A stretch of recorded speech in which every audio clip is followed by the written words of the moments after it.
One, the only one who didn't flinch. 920 words. The sun burned low across Fort Carson's training fields, casting sharp shadows beneath the boots of 289 soldiers standing in perfect formation. Dust kicked up in dry gusts as Delta Squad awaited inspection, every man squared away, rifles at the ready, eyes forward. Among them, one figure stood out, not because she looked different, but because she didn't look afraid.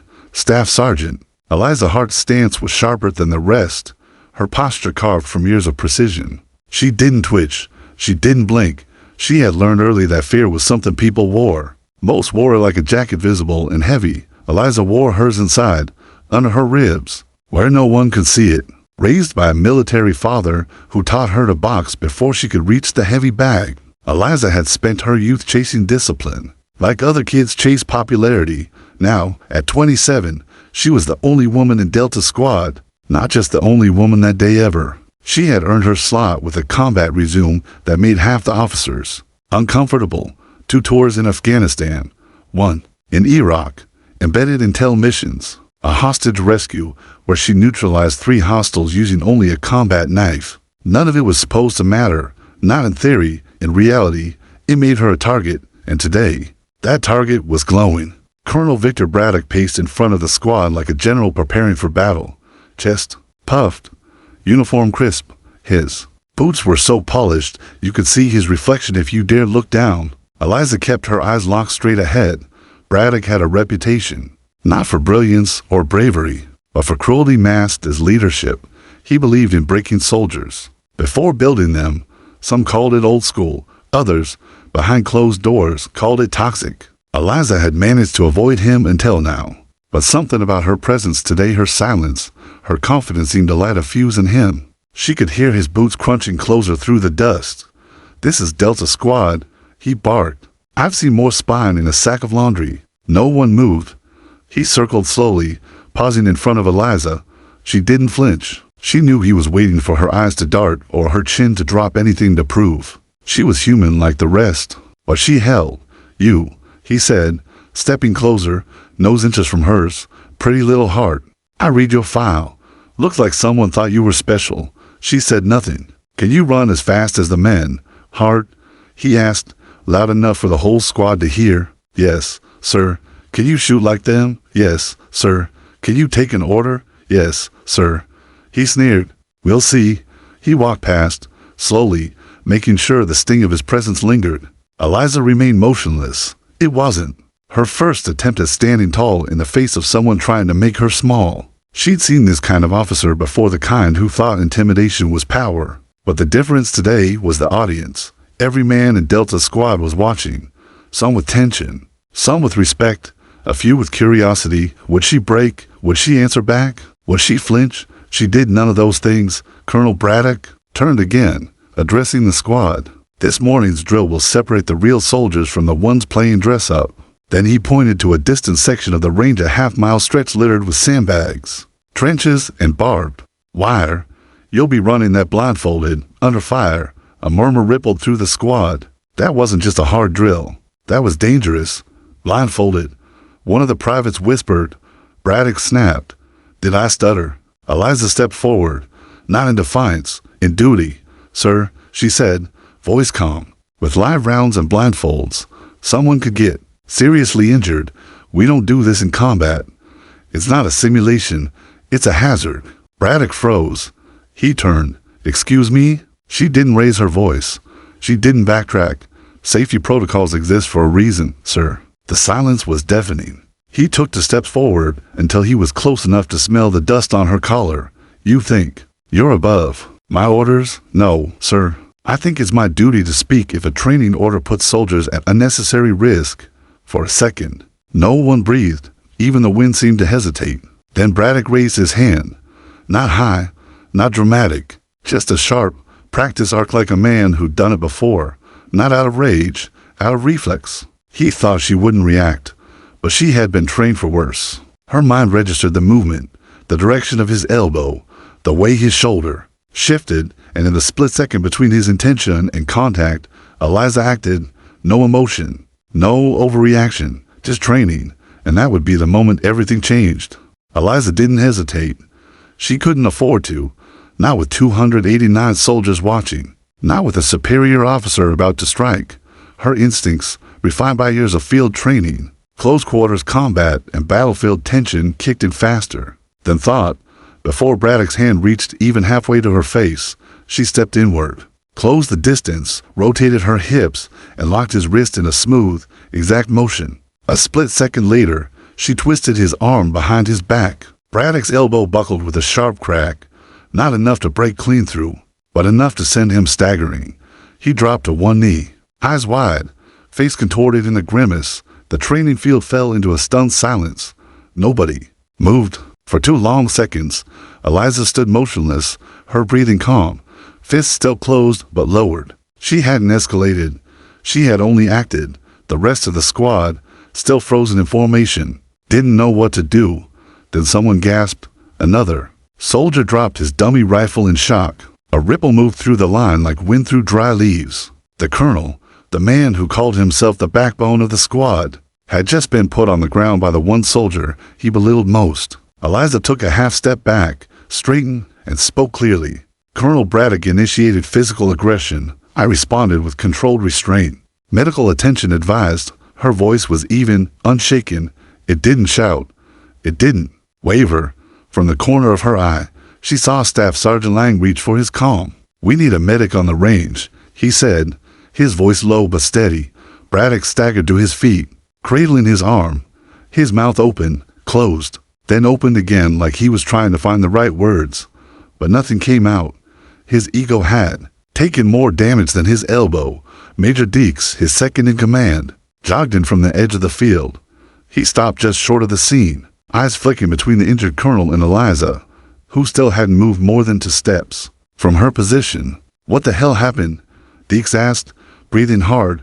Braddock hissed, "She attacked me." Eliza didn't answer. She didn't need to. Private Sosa, standing at the far end of the row, held up his phone. "I recorded the whole thing," he said, almost apologetically. From the second he stepped toward her, Deeks turned. "You what?" Sosa shrugged. "I've seen him get close to the line before. I thought today might be the day it got worse." Deeks looked at Eliza, who stood like she had 1,000 times before, quiet, still, composed. 2 medics arrived, rushing toward the colonel, who was now seated on a camp stool, his face red not from pain, but humiliation. One medic began examining his arm while the other asked questions. Deeks turned to the squad. "Everyone remain in formation. You'll be dismissed shortly." Then he approached Eliza quietly and said, "You need to come with me. This is gone above my pay grade now." She nodded once and walked beside him, not escorted, not restrained, just watched. The entire squad stood in silence as she left the field. Not a single soldier turned away. Inside the command center, the air conditioning hummed overhead while Eliza sat across from a quiet panel of officers. There was no interrogation yet, just paperwork, a formal incident report, and a delay. She reviewed her actions in writing, detail for detail. No embellishment, no extra commentary. She described the positioning of the colonel's arm, the footwork, the torque of the shoulder joint, and the moment she disengaged. She handed in her statement without a word. Major Deeks returned and said, "You'll stay on base until this is reviewed. That's not punishment. That's protocol. Understood?" She said. Outside, the rumors were already flying. Within hours, the footage made its way across private group chats in the barracks. Most soldiers didn't comment, but some began to whisper. The phrase that kept coming up wasn't about disobedience. It wasn't about the colonel's pain. It was about control. She didn't even look angry. By sundown, the senior officers at Fort Carson were already assembling a review board. No one wanted this on paper. Not like this, but the footage made it unavoidable. Braddock remained in the infirmary, his pride more fractured than his arm. That night, Eliza sat alone in her quarters. She didn't listen to music. She didn't scroll social media. She simply stared at her perfectly folded uniform laid out on the table, the same way she did every night, not to admire it, but to remember who she represented. She didn't regret the motion. She hadn't used rage. She hadn't humiliated him. She had simply not allowed herself to be struck. There was a quiet in her mind, the kind that comes after clarity. She knew the next few days wouldn't be easy. She'd probably face another inquiry, There might be commanders who'd push for consequences, not for what she did, but for who she embarrassed. The Army had a code, but it also had shadows, and she had just pulled one of them into the light. At precisely 0700 hours, the base felt different. The usual rhythm of boots on gravel and the metallic clatter of rifles echoed against the tension. That hadn't been there the day before. Whispers passed quickly between units, hushed and heavy. Eliza Hart's name was on nearly every tongue, but few dared speak it aloud when officers passed by. What had happened wasn't just unusual, it was unprecedented. Braddock had ruled the base like a monarch for nearly 2 years. Few challenged him, fewer still survived doing so with their careers intact. But now the unthinkable had happened. He'd been disarmed, quite literally, by the one person he dismissed as weak, and it had happened in front of everyone. Eliza reported to her temporary reassignment without a word. She was pulled from Delta Squad and placed under administrative review, pending the outcome of the investigation. She wasn't technically grounded, but she wasn't allowed to train either. Her new assignment, logistics inventory, some soldiers would have considered it humiliating. Eliza took it without reaction. She checked shipments, signed off crates, and stayed focused. The truth was, she welcomed the silence. The inventory warehouse was one of the few places where no one stared. But outside, the fallout was spreading. The video had gone beyond private chats now. A junior specialist had shared it with a friend, and within 18 hours, it landed on a veterans forum. From there, it spread like wildfire. Dozens of comments poured in. She controlled the situation better than half the officers I served with. No aggression, just precision. I'd serve under her in a heartbeat. Some were less kind. That colonel was decorated. She embarrassed him in front of the whole damn base. No matter what happened, she's done. You don't snap an officer's arm and keep your stripes. Still, it was too late to contain. Behind the scenes, high-level phone calls were happening. Army PR teams wanted a lid on it. The JAG office wanted a statement. Pentagon staff wanted to know how the chain of command had collapsed so visibly. The footage showed everything. The wind, the heat shimmer, the precise movement of her body intercepting his strike, and most importantly, the blank discipline on her face. Not a single frame showed anger. Braddock, meanwhile, had gone on full medical leave. Rumors flew about his injury being worse than expected. Some claimed his elbow joint would require reconstructive surgery. Others said his pride was the real casualty. No one visited him, not even Deeks. In the base admin building, a formal Article 15 inquiry began. Eliza sat in front of a small panel of officers, none of whom met her eyes for long. She'd already given a written statement. Now came the verbal questions. Were you provoked? Sergeant Hart. Yes, sir. Was it a defensive reaction or an act of personal retaliation? Defensive? Trained and controlled. Minimum force applied. Do you believe the colonel intended to strike you? Yes. Why? He raised his hand in close range with forward intent. No command or instruction was issued. No ceremonial context. No motion suggesting redirection or non-contact. It was a strike, sir. There was silence. Then one officer said, "You're very precise." Yes, sir. That's what we're taught. When they dismissed her, Eliza walked out slowly, aware of every eye following her. Some were full of doubt, others awe, but none of it mattered if the final report didn't go her way. In the following days, more testimonies were gathered. Private Sosa was the first to speak voluntarily. I filmed it. I wasn't trying to get anyone in trouble, but I'd seen the colonel push limits before. I figured if something went sideways, someone needed proof. The officers asked, had he done this before? Verbally, yeah. Physically, I don't know, but he got real close to people, got off on scaring them. Staff Sergeant Lang spoke next. Hart was our spine. She led drills better than half our NCOs, and she never said a damn word about the things Braddock called her, just kept showing up, doing better than the rest of us. Another private, Nguyen, added, she never pulled rank. She just made sure nobody got left behind. The panel grew quiet after the fifth statement. None of the testimonies were damning by themselves, but together they painted a picture, not of an outburst, but of a culture finally cracking, and Eliza, by refusing to flinch, had cracked it open. That evening, she received a memo. 2. SSG Eliza Hart subject, inquiry status. Ongoing review. Your temporary reassignment remains in effect. A final decision is pending. Your conduct during the incident is not currently in violation of military law. However, concerns regarding disruption of command cohesion have been raised. She folded the memo neatly and tucked it under her clipboard. Disruption of command cohesion, that's what they called it when someone didn't fall in line. Outside the warehouse, the same junior specialist who leaked the footage stood awkwardly at the loading dock. He scratched his head and said, "Ma'am, I just wanted to say, I didn't post that video to get you in trouble. I thought people should see what happened, how you handled it." Eliza didn't smile, but her tone softened. "You didn't do anything wrong, specialist." He looked relieved. She added, "Just remember, truth spreads with or without permission." As he walked away, she turned back toward the stacks of gear, crates, tags, spreadsheets, all simple, all quiet. But Eliza's heart knew the storm hadn't passed. It was just beginning to gather. The Army had a thick manual for conduct, but every soldier eventually learned there were other rules, quiet ones. Rules not written in ink, but carved in power. One of those unspoken laws was this: never humiliate a superior in front of subordinates, even if they deserve it. Eliza hadn't broken the chain of command. She hadn't cursed, shouted, or raised a hand first. But still, she humiliated a colonel in front of 289 soldiers. That was enough to make her dangerous. By the end of the week, she wasn't the only one under a microscope. The inquiry panel expanded.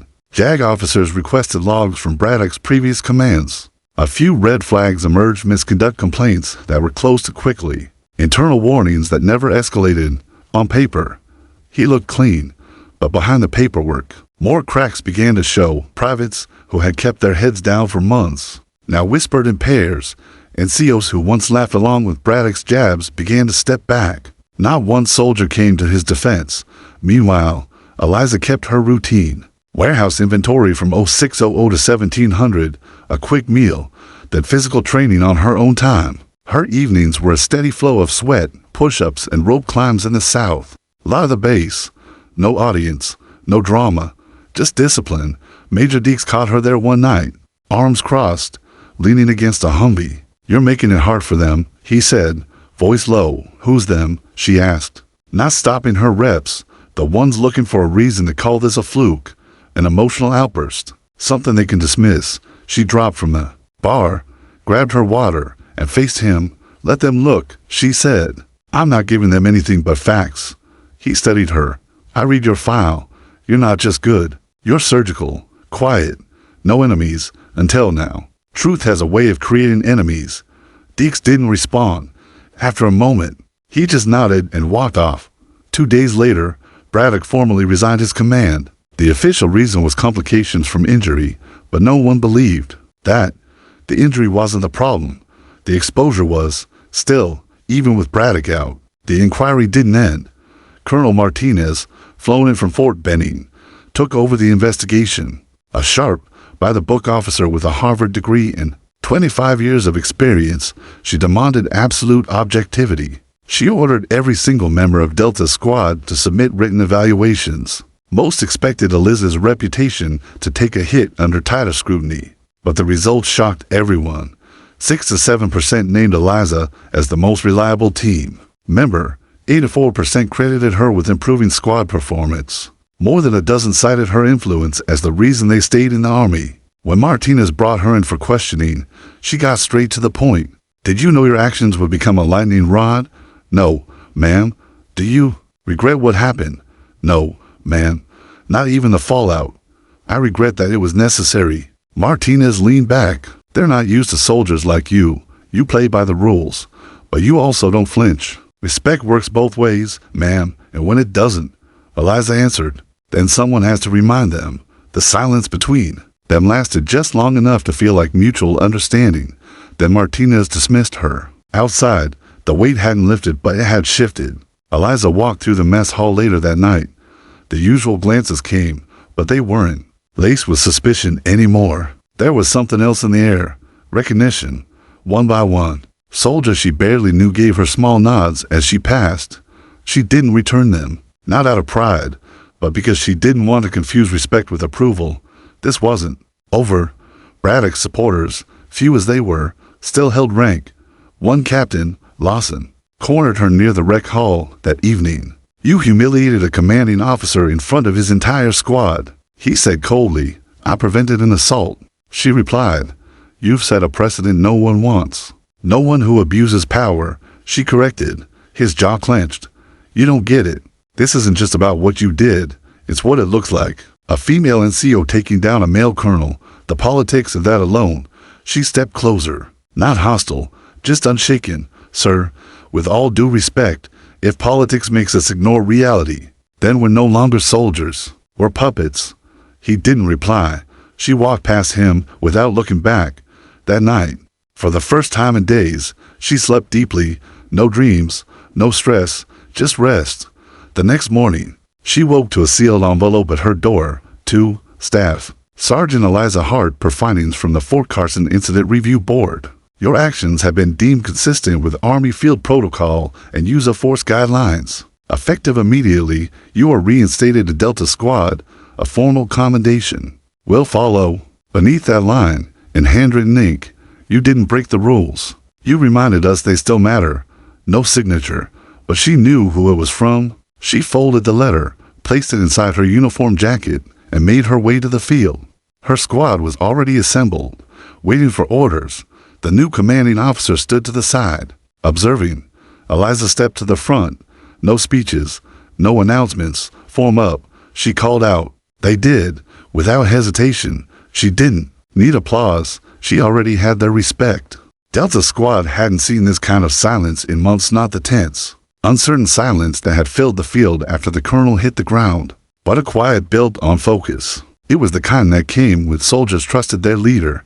Eliza didn't announce her return. She didn't need to. When she stepped in front of them, boots firm on the gravel, there were no questions, no murmurs, no sideways glances. She gave the first command. Staggered drills, obstacle course, live rounds. Go.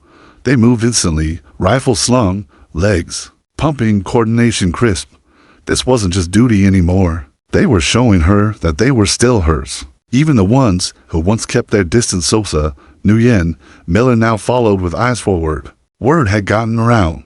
The inquiry board didn't just clear her, it commended her. She hadn't just stood her ground, she had elevated it. What surprised her wasn't the return to formality. It was the way her presence had steadied the squad. The discipline she'd once had to constantly model was now embedded in them. The chaos Braddock left behind had hardened them in the right way, not with fear, but with clarity. Still, her return wasn't without ripples. Captain Lawson remained cold, watching from the command platform with arms folded across his chest. A few other officers kept their distance, giving her polite nods, with eyes that never reached their expressions, but no one challenged her outright.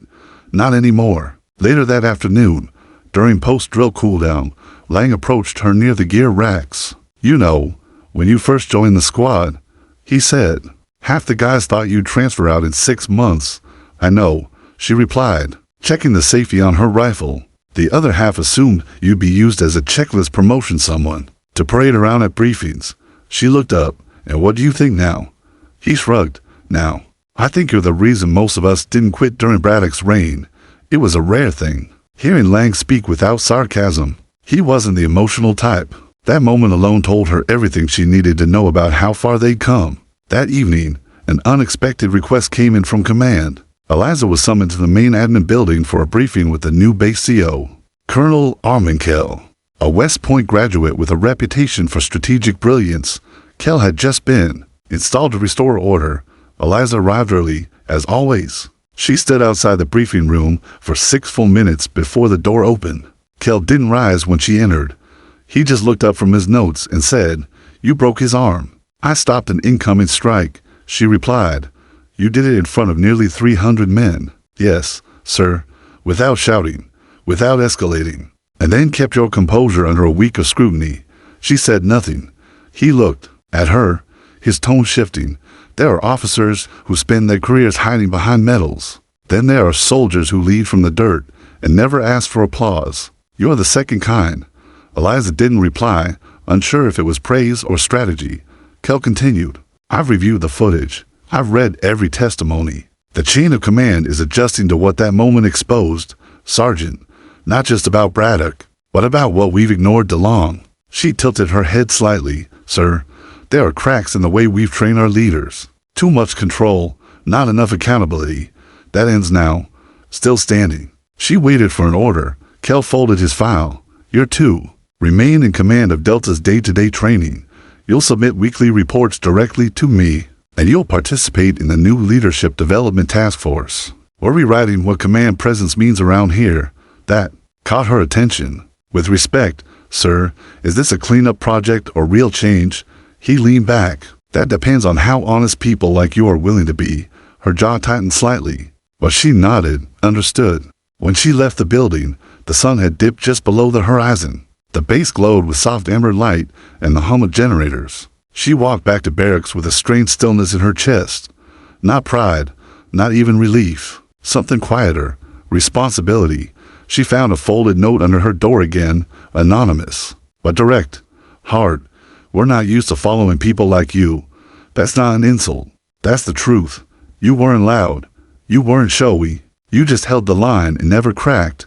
That's how we knew you were real. Don't change. One of the 289, she read it twice, then tucked it into the same envelope that held her reinstatement letter. No frame.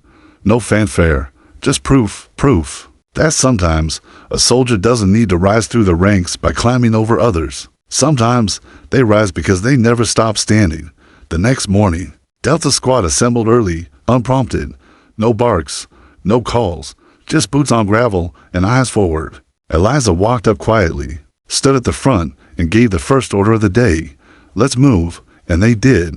The transformation within Delta Squad didn't go unnoticed. Soldiers from Bravo and Echo started lingering near their drills, watching the precision, the camaraderie, and something harder to define trust.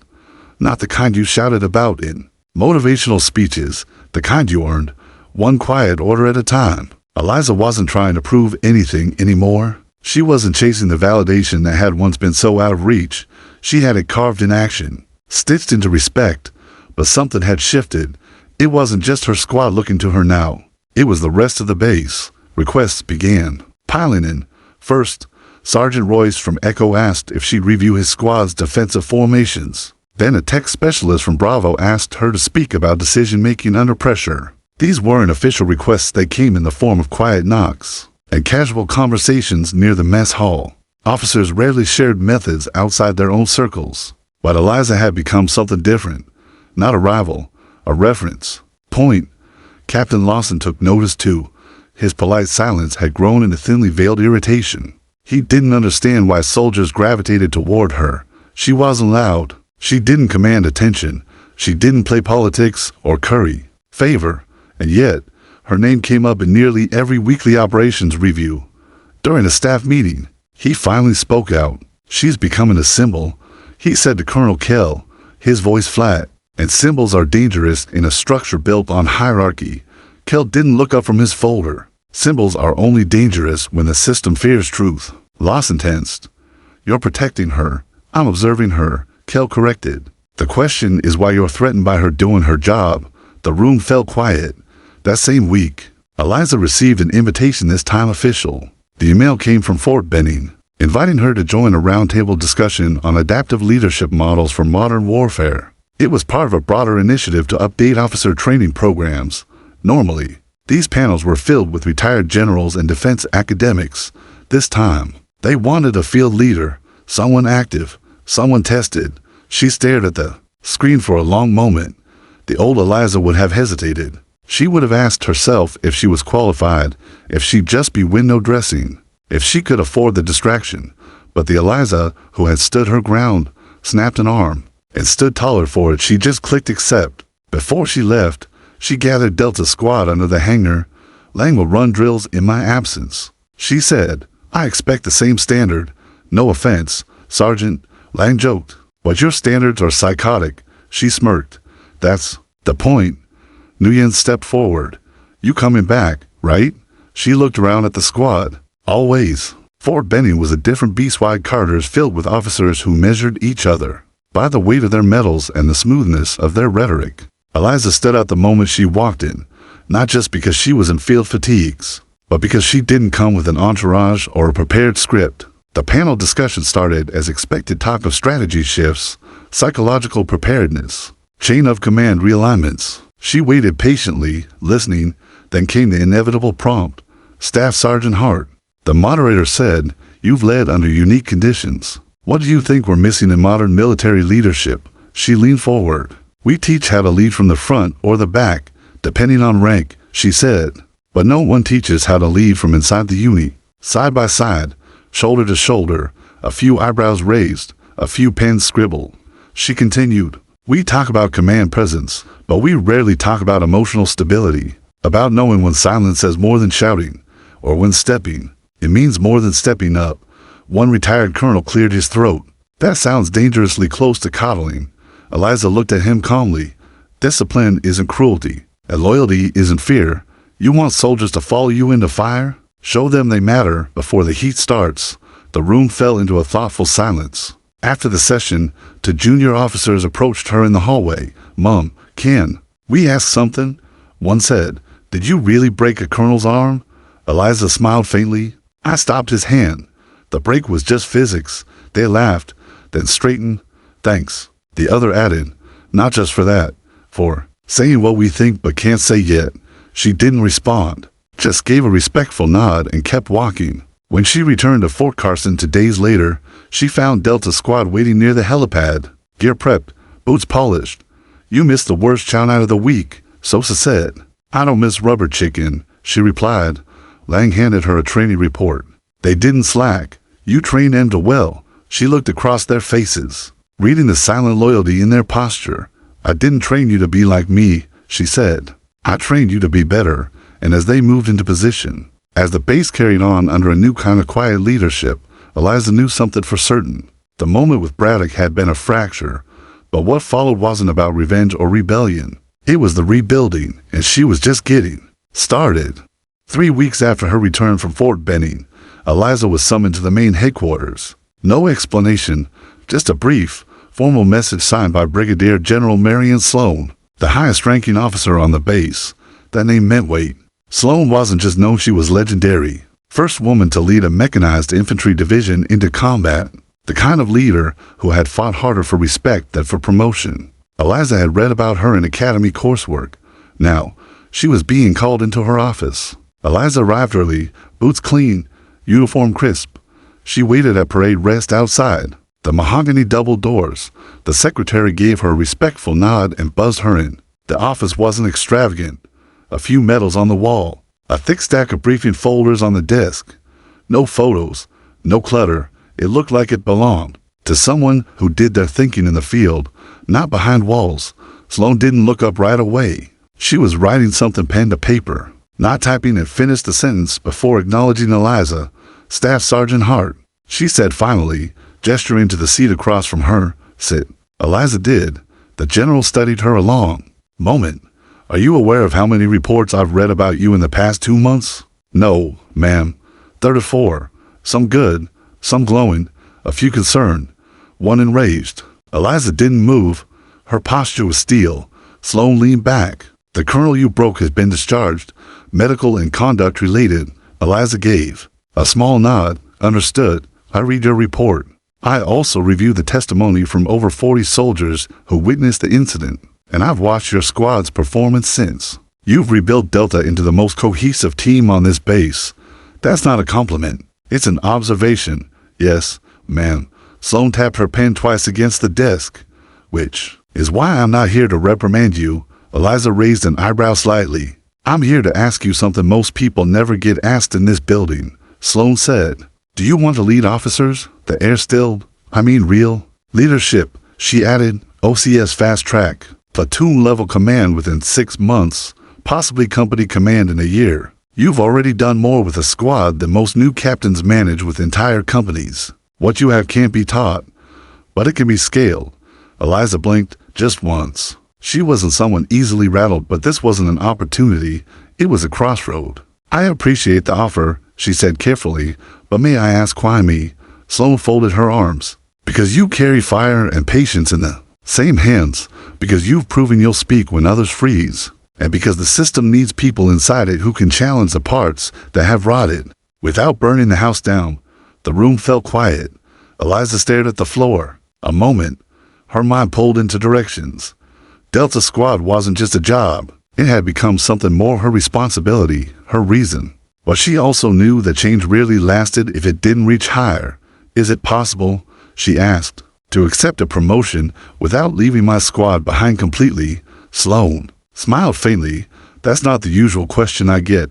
Most just ask about the pay increase. I don't care about that. Eliza replied. I care about momentum. They've earned it. I won't build myself up by walking away from them. You wouldn't have to. Sloan slid a folder across the desk. If you accept, you'll train your replacement personally, someone of your choosing. The squad will remain intact under your mentorship until your transfer. Eliza opened the folder. Inside were orders and signed in, a note handwritten by Sloan herself. Authority only matters when it comes with accountability. Don't forget that. Eliza stood slowly, closing the folder. I'll think about it, Mom. Do that, Sloan said. But don't take too long. The system doesn't wait for the good ones. It replaces them with the loud ones. That night, Eliza didn't sleep.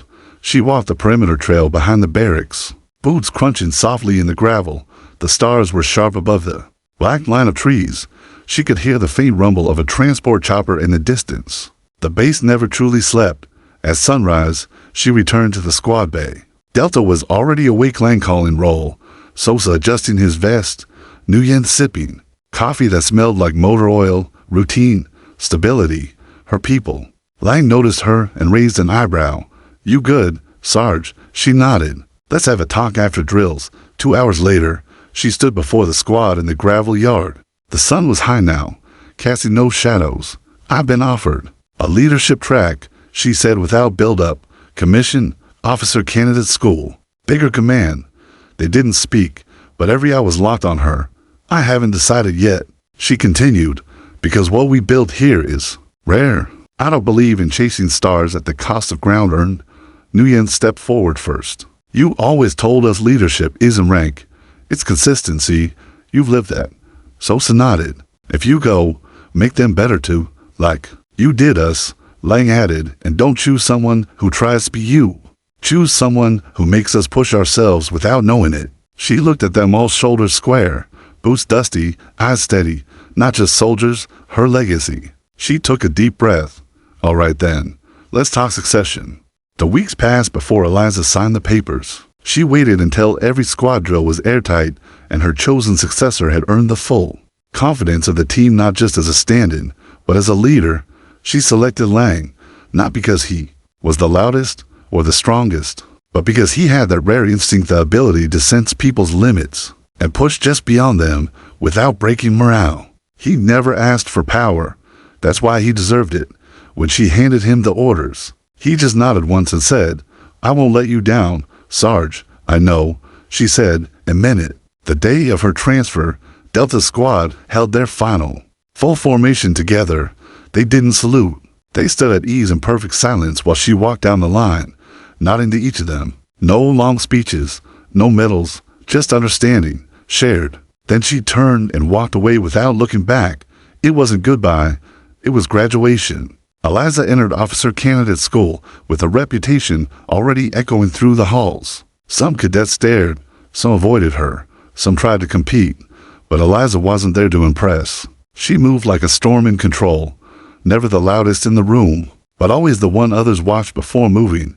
In classes, she challenged flawed assumptions with precision. In drills, she led from the center. During team evaluations, she never asked for authority, she earned it through motion and example. One evening, a male candidate whispered behind her back that she got special treatment.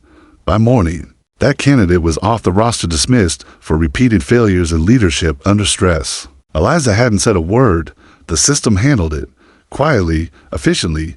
After graduating OCS, she was assigned as second lieutenant to Bravo Company in the 101st. Her orders were clear: restructure an underperforming platoon plagued by disciplinary issues and fractured cohesion. She arrived early, watched from the sidelines for the first 48 hours, took notes, measured not just performance, but reactions. She wasn't just assessing capability, she was assessing chemistry. Then she gathered them in the motor pool.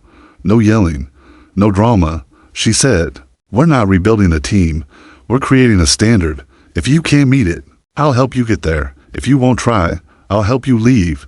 The message was clear. She wasn't trying to become their friend. She was inviting them to join something better. By the 4th month, Bravo's platoon had turned from the base's problem child into a unit ranked in the top 3 for operational readiness, not because of new equipment or extra resources, but because, for the first time, they had a leader who treated integrity as oxygen. She didn't seek glory, but it found her. Eliza received a personal commendation from General Sloan, who met her after a battalion readiness evaluation. "You've done more for months than most officers manage in a year," Sloan said. "I just gave them something to believe in," Eliza replied. "And what do you believe in now?" Sloan asked. Eliza didn't hesitate. "Legacy. The kind that outlives a uniform." 6 months later, a joint training exercise brought her back to the same base where Delta Squad still trained. The moment she stepped off the chopper, she heard a familiar voice shout, "LT Hart in the owl." She turned to see Lang jogging up, uniform sharp, the half smile still intact. He snapped a crisp salute. "Ma'am," he said. "Cut it out, Lang." He grinned. "Old habits. How's the squad?" "Best they've ever been. We've added 3 new members. Soses, a drill instructor now. Nguyen's doing advanced sniper calls. And yes, your name still comes up every other week." She shook her head. "That's dangerous." He leaned in slightly. "We didn't carry your name. We carried your standard." The words hit deeper than any commendation ever could. That evening, she visited the gravel yard alone. Same spot where she'd once told her squad about the promotion. The floodlights hummed softly. The ground felt familiar under her boots. She could still hear their voices in the wind, could still see the fire she'd lit in them glowing strong, passed down through training, through trust. That's when she heard someone behind her. A young private, maybe 19, stood a few feet away. "Nervous, ma'am," he said. "Are you the one who broke the colonel's arm?" Eliza turned slowly. "Where'd you hear that?" "Everyone on base knows. Some say it was fake. Others say you were defending someone." She looked at him carefully. "What do you believe?" He hesitated. "I think it means the rules didn't protect the right people, and someone had to." She walked over and stood beside him. "That moment doesn't define me," she said quietly. "It was just a spark. What matters is what came after." The private nodded. "I want to lead like that. Then start by standing for something," she said. "Even if you stand alone." Years later, the story still lived not just as legend, but as legacy. New recruits spoke of the woman who stood firm when silence would have been safer, who snapped a colonel's arm, yes, but more importantly, who redefined leadership not through defiance alone, but through example, grit, and unwavering loyalty to those she led. They called her a warrior, a reformer, a firebrand. But to those who knew her best Delta Squad, Bravo Company, the commanders who trusted her with missions others wouldn't touch, she wasn't just a story. She was the standard, and in every gravel yard, every 5 a.m. roll call, and every moment of silence, before the first drill began, that standard stood tall, just like she did. The end.